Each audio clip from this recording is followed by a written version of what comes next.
saya akan menjelaskan tentang penjualan sales dari tugas yang sudah diberikan. Di line pertama ada deklarasi untuk scanner agar dapat menginput data seperti jumlah salesman-nya ataupun jumlah total penjualan dari salesnya.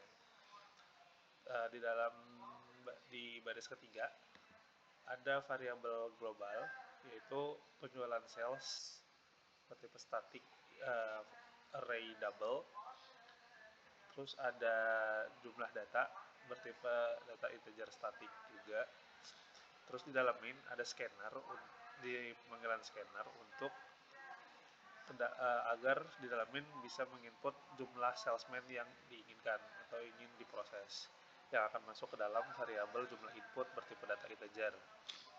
Terus ada proses for, yaitu integer i sama dengan 0, i lebih kecil dari jumlah input, terus i increment.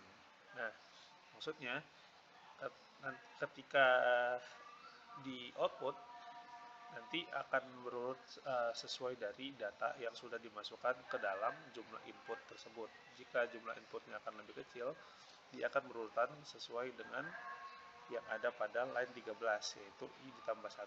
Jadi misal ada 5 salesman yang tadi akan diinput, dia akan berurutan dari 1 hingga ke 5.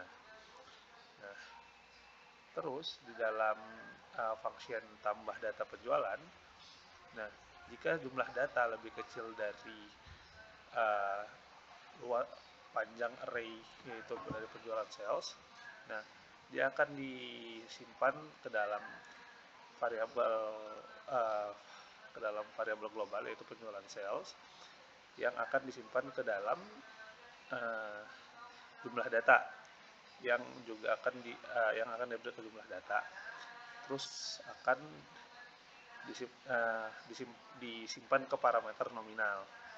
Nah, selain itu akan tertulis data penuh. Di bagian function hitung total komisi ada deklarasi double, total semua komisi sama dengan 0, karena nanti akan dihitung semua total dari semua karyawan yang sudah diinputkan. Nah, akan ada for, yaitu integer i sama dengan 0, i lebih kecil dari jumlah data increment. Nah, di dalam for akan ada double penjualan sama dengan penjualan sales i, dan double komisi individu sama dengan 0. Nah, jika penjualan tersebut lebih kecil sama dengan 500.000, komisi individu sama dengan penjualan dikali 0,10, yang artinya akan mendapatkan komisi sebesar 10%. Nah, selain itu komisi individunya akan menjadi 500.000 dikali 10%, karena sesuai soal 500.000 pertama akan tetap mendapatkan komisi 10% dan lebihnya akan mendapatkan komisi 15%.